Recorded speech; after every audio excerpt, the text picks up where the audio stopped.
Hello, I'm Lee, and welcome to Books Know Best. So today I'm doing the top 10 influential books tag, and I was tagged by Erin from Wrathsqueen, and she was right, I haven't done this tag, I haven't been tagged. I don't know who started this tag, but it's actually a really good tag. And it's very simple, all you do is show 10 books that have been influential to you. You don't have to give a reason why. Some of these I will be, some of them I might not be. Most of them are based on like reading styles and stuff. I'll explain. So I'm going to get on and show you. So the first book I have is Percy Jackson and the Lightning Thief by Rick Riordan. I actually bought this in a charity shop for 99p about 2 years ago, and I read it and I loved it. I've never really read a book with, Greek mythology? I never really read a book like that, but I love it. And I have the other two in this series. I have The Sea of Monsters and The Titan's Curse, and then I need to get Battle of the Labyrinth and The Last Olympian, and I think The Blood of Olympus is part of this series, or maybe it's part of... Because this is the, hang on.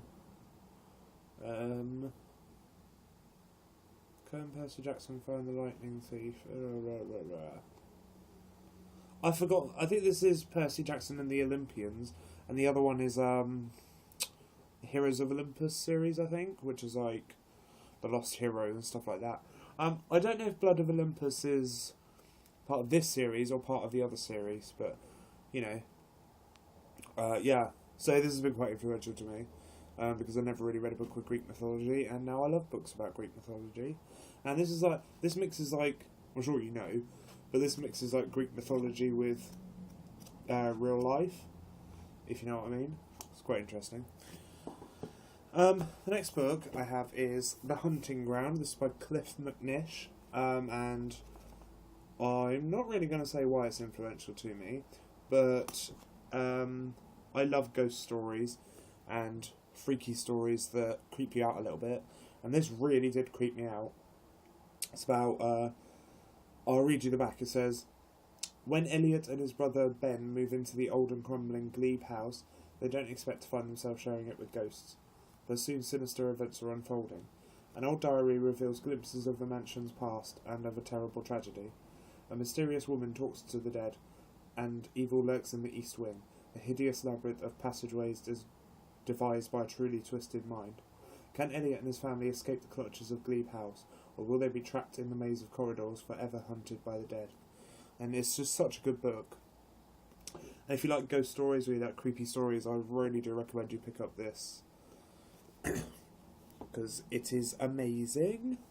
Next book I have is The Madman's Daughter, and this is by Megan Shepherd. It's like a retelling of The Island of Dr. Moreau, and I mean, I saw this on eBay when it first came out for about £5, and I was like, I have to get it, because I heard what it was about, and I thought it sounded brilliant, and I read it, and I flew through it, and it's fantastic. It is 420 pages. Yeah.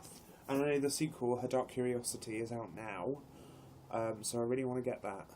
But yes, this is a brilliant book. I forgot to mention, that's 3 books. I mean, I forgot to mention, a lot of people will probably guess this, Harry Potter is my first top 10 influential book, and like the whole series. And the reason I don't have them with me is because I lent them to a friend to read, and he's on like number 5, Order of the Phoenix. Yeah, I think it's Order of the Phoenix. But so I lent them out to him, so I haven't got them. So Harry Potter, the whole series, is number 1, and then you have 2, 3, and 4. So yes, the next book is Meta Wars, and this is by Jeff Norton, and I have this one, and I have the next two, but I've only read this one, and it's fantastic. I mean, I love sci-fi, and that's what it is, and it's just brilliant. I can't really explain it, but it's great. That's all you need to know. And it's weird because there's like things that people are scared of, but they're like shapes. There's like triangles and squares that people are scared of. It's just really strange, but I can't really explain it. As I've said before, you need to really read it for yourself to understand it. But it is fantastic. I mean, it took me about 5 pages to really get into it because, you know, it is strange, but it's a very good book, and I really want to pick up the other two. Because I have a real problem with like carrying on with series. I mean, a few of them I found it really easy, like Harry Potter. But yeah, others I haven't. As you can tell, Percy Jackson, Meta Wars, Madman's Daughter, and this next series, and I'll show you this. It is The Unbecoming of Mara Dyer by Michelle Hodkin. This is brilliant. It's amazing. This girl called Mara Dyer wakes up in hospital with no memory of how she got there, or any explanation as to why the bizarre accident that caused the deaths of her boyfriend. Oh, sorry, police car. The bizarre accident that caused the deaths of her boyfriend and 2 best friends left her mysteriously unharmed. Her doctor suggests she starts over in a new city at a new school, and just hope her memories gradually come back. But Mara's new start is anything but comforting. She sees the face of her dead friends everywhere, and now she's starting to see other people's deaths before they happen. Is she going crazy? As if dealing with all this isn't enough, Noah Shaw, the most beautiful boy she's ever seen, can't seem to leave her alone. But does he have her best interest at heart, or another agenda altogether?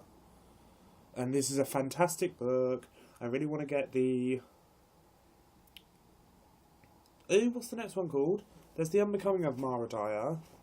There's The Evolution of Mara Dyer and The Retribution of Mara Dyer, and I really want to get into those. Now, this is a pretty big book, but I read it really quickly. It is 452 pages, but it's fantastic. I love I love Michelle Hodkin. The next book I have is All the Wrong Questions, number 1. Who could that be at this hour? By Lemony Snicket. Never read a Lemony Snicket book. I haven't read Series of Unfortunate Events. I've seen the film, which was with Jim Carrey, which is pretty good. I think everyone's seen that film. It's fantastic. Jim Carrey is such a good actor. Oh my god, I love him. I'm not a big fan of Ace Ventura, but I love him in Series of Unfortunate Events. Anyway, so yeah, that's that one. I thought it was fantastic. Got through it in like, I don't know, 4 or 5 hours. It was a really quick read. Because it's a middle grade, but it's got like quite big writing, very short chapters, but it is brilliant. Next book I have is Anna Dressed in Blood by Kendare Blake. As I said earlier, I love ghost stories, creepy stories, and this is a creepy ghost story about a guy called Kaz Lowood, and him and his family are ghost killers. No? Okay. They're ghost hunters. They hunt dead people and kill them to send them back to hell, or to send them away from the world of the living. But then Kaz comes in contact with Anna, who is a ghost, and she's like one of the most powerful ghosts he's ever come across, and he starts to fall in love with her, which is a really bad situation. But this book is brilliant. I have Girl of Nightmares, which I haven't read. I think this is just a duology. I mean, it would be brilliant if Kendare wrote another one in an Anna series, but I don't think she will. But yes, that's Anna Dressed in Blood. The next one is The Hunger Games by Suzanne Collins. This is the first one. I have all of them. I have Catching Fire and Mockingjay. I read about 100 pages of Catching Fire, but put it down for some reason. So I do really want to get on and read the rest of this series. I've seen the Catching Fire film, which is really good. I loved it. So yeah, I really want to get into reading the others. But brilliant book. I can't really explain. You just have to pick it up. You have to. And the last book, I don't have the first one in the series. I've explained in another video. I don't have the first one in the series because I had it in paperback, and I gave it to my friend because she really wanted to read it. Well, I said she should read it. So I gave it to her, and and I got the second one in hardback, which I'm going to show you. But now that means I have to get the first one in hardback to match this one. Oh my gosh, I'm so sorry. Yeah, it means I'm going to have to get the first one in hardback to match this one. But it is the... Well, this is Hollow City by Ransom Riggs. This is the second novel of Miss Peregrine's Peculiar Children. And the book I'm on about is Miss Peregrine's Home for Peculiar Children by Ransom Riggs, which is the first book. Brilliant book. This one's brilliant. The first one's brilliant. I can't really tell you why it's influential, but it's amazing. I just love this book. I think everyone knows how much I love it. It's just amazing. And the third one, I'm so excited for. We have no information yet, but I really can't wait. Yeah, and I love this book. Okay, so that was my top 10 influential book tag. Like I said, thank you, Erin. I was tagged by Erin from Wrathsqueen, who is amazing. I love her, seriously, I actually do. Not like literally, because I'm not that way inclined. But yeah, she's fantastic. If you haven't checked out her channel, please do. Just search for Wrathsqueen, WRATHSQUEEN. Yeah, I think that's how you spell it. So yeah, if you haven't checked out Erin's channel, please do, because she's amazing. And yes, I'm not going to tag anyone because I can't. I mean, I only have like 7 subscribers so far. Yeah, and I can't really think of anyone I want to tag, to be fair. I mean, if Sue Morrow is watching this, and she hasn't done it, although I think she has, I think this would be a good one for you to do. Or maybe Jesse the Reader, if he hasn't done it. Yeah, so that was my top 10 influential book tag books video thing. I can't speak today, I'm very sorry. Thank you for watching, and I will see you again soon. Bye bye.